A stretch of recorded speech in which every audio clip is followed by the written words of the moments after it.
Hello, and welcome to Enchantment of Eternity's review for Star Trek Strange New Worlds Season 2, Episode 3, Tomorrow and Tomorrow and Tomorrow. This video is a part of a series of videos where I review episodes of Strange New Worlds. So let's start with a spoiler warning for Star Trek Strange New Worlds up to Season 2, Episode 3. If you have not seen up to this episode, you will not want to watch this video, otherwise some things will be spoiled for you. So, I am in a hurry to record this video before I go to work, and I just watched the episode, so I don't really have much time to process it, so my opinion on this episode could change once I have more time to think about it, and I think this is an episode I kind of need more time to process, to think about. But my first impression of this episode is it's might be my least favorite episode of the whole show. I haven't seen any other reviews on it yet. I'd be curious to see what other people are saying. Based off of the vague impressions I've heard from people critics who've seen the first 6 episodes, they seem to indicate that this episode was good. And I went on IMDb, and it had a rating of 8.2, which is a fairly high rating. It was higher than episode 1, which was at 7.7. But this episode reminded me a lot of 2 things in particular. First thing was the Voyager episode Future's End, or the 2-parter from Season 3. And if you know my opinion on that 2-parter, it's not a good thing. I don't think it's a particularly good 2-parter. And the other thing that it reminded me of, and this is the big doozy here, is Star Trek Picard Season 2. And of course, you know my opinion on that. You know that it was a giant dumpster fire. Now, I'm not saying that this episode was as bad as Picard Season 2, don't get me wrong, but it reminds me of it. And reminding me of Picard Season 2 is a very, very bad thing. And it reminded me of Future's End in the way that the way it depicted traveling back to present day didn't ring true to what present day is actually like. It seemed a bit like a Hollywood-esque idea of what it was like. But to be fair, again, it wasn't quite as silly as that episode, but because that episode was about a tech millionaire who finds a time ship and uses it to invent technology, and he was just such a goofy, unrealistic character. But even though this wasn't as bad as that, it's, the whole plot about the cold fusion, and then it ended up being Khan, kind of felt in the same vein as silly as that. And it reminded me of Picard Season 2. Well, Picard Season 2 name dropped Khan at the end.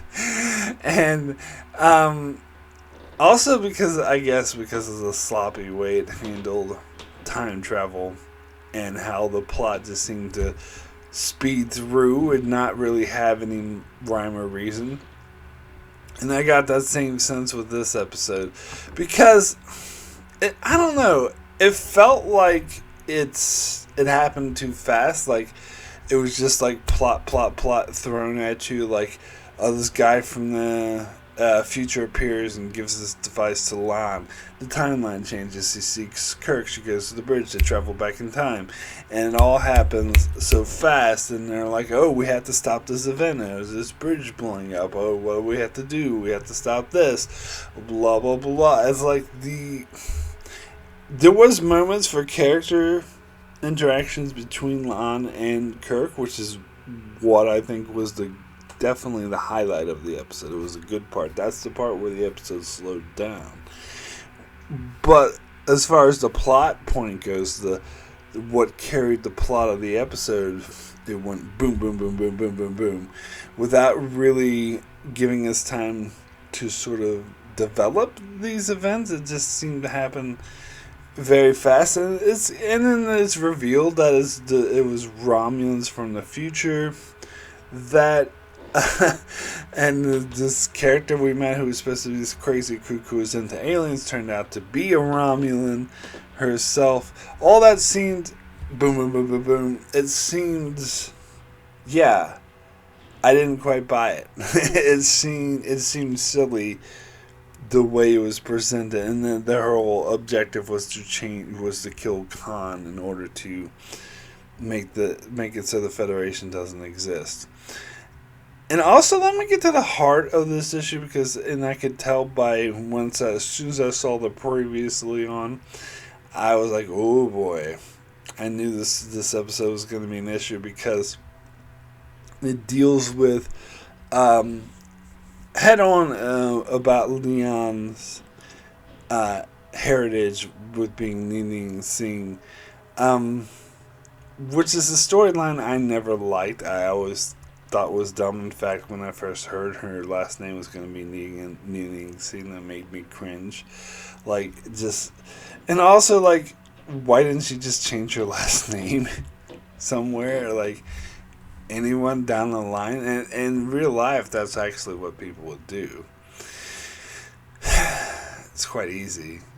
Anyway, and especially if it's such a big deal for her, but I just was never interested in the storyline in the first place of her being ridiculed or trying to distance herself. Like when they brought this up in last week's episode, that was fine because it was played such a minor part in it, but to hyper focus on it, I think it's a dumb plot line, and I don't want an episode that hyper focuses on it, and that's basically what this episode was about, because it turned out, it was supposed to be this character journey because she's ashamed of her heritage and ashamed of her past, but she has to save the person who she's ashamed of, because if things need to happen as it happens, otherwise the Federation wouldn't exist. So she is supposed to be her reconciling her coming to terms with their heritage, because of as bad as Khan was, the Federation wouldn't exist without him. And I think I don't know. That's not what I want this episode to focus on. And I'm sorry, but it didn't feel like an episode of Strange New Worlds. It felt more like an episode of Picard Season 2. I'm sorry. Not as bad, granted, but yeah. As I said, the only strength of this episode, and why I say I feel like I need to think about this more, is the relationship between her and Kirk. I thought that was powerful. I thought the ending where she found that he was still alive but had no recollection of who she was, because the Kirk she was with was from an alternate timeline. That was interesting, and I did like that. But as I was watching the episode, because I just recently watched all of the original series, I was trying to imagine the William Shatner's 1960s Kirk saying these lines whenever, what's his name, Paul Wesley, whatever his name is, who plays this version of Kirk, whenever he had a line or an inflection, I tried to picture, in my mind's eye, put 60s Shatner in his place.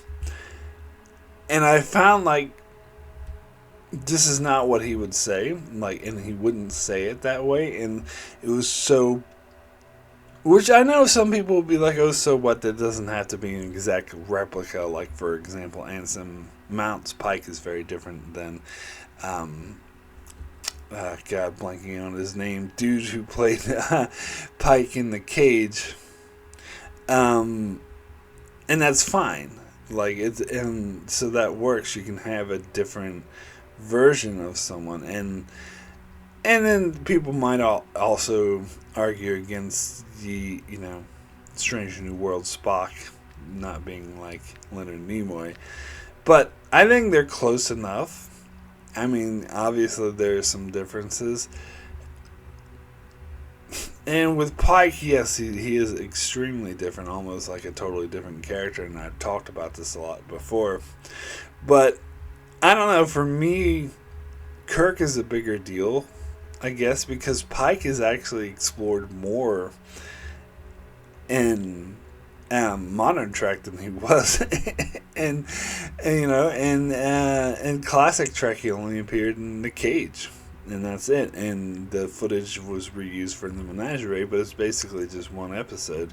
Whereas Kirk was a classic character who's appeared many times, and I don't mind them recasting and casting someone younger, and he doesn't have to do a William Shatner impression. In fact, that would be horrible if he did. But I just feel like they should make a better attempt from such a classic character to try to get Kirk right, to make it feel like Kirk, and he doesn't feel like Kirk to me. At all. It feels like a totally different character, so it's hard for my brain to...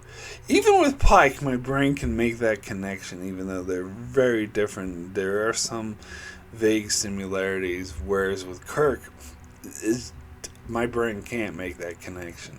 It's a totally different character. And, you can make, maybe, you have a different opinion, maybe your brain can make that connection, or maybe you think it doesn't matter. I mean, that's all up to the individual, but for me, I don't think, it wouldn't tank the episode, that alone. It's just something that kind of bothers me, But, yeah.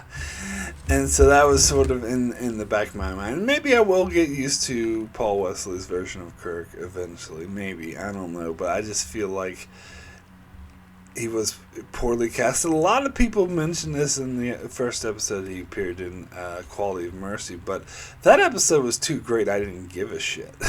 Whereas, and now we get an episode that's not so good. It kind of bothers me more. So, yeah, and then you had the appearance of Carol Kane's character, Pia, whatever her name is, in the past. Like, in the whole thing with her, even in the present, with the, all the archaeology things she stole and went to the past and they confirmed it. Like, I just didn't care. Like, and it felt like their going to her was kind of silly. I don't know. It just seemed like, we got plot point, plot. And there was no, like, strong connection. There was no, like, through storyline. So, yeah, I think this may be my least favorite episode of Strange New Worlds, and maybe everyone and their mother is gonna disagree with me on this one. I don't know. I'll see, but that is my initial thoughts. So, one thing I did like about the episode is that they didn't try to redress Toronto as another city, which is because we know that, Strange New Worlds films in Toronto, and I feel like they called that out when Kirk was like, "Oh, this is New York City," and Lon's like, "No, this is Toronto," because that's very common, not just in Star Trek, but a lot of science fiction too, and modern day shows to redress Toronto as other cities. I'm thinking of The Expanse that redressed Toronto as Baltimore, city that I live near, so that was a bit silly. But, of course, they needed to do that for the lore of The Expanse. They couldn't just say Amos was from Toronto. That would be different. They already established he was from Baltimore. But also in Star Trek itself, how they, redress LA as New York or whatever. And so I like that was a nice call out, and I did like that. That was kind of funny, but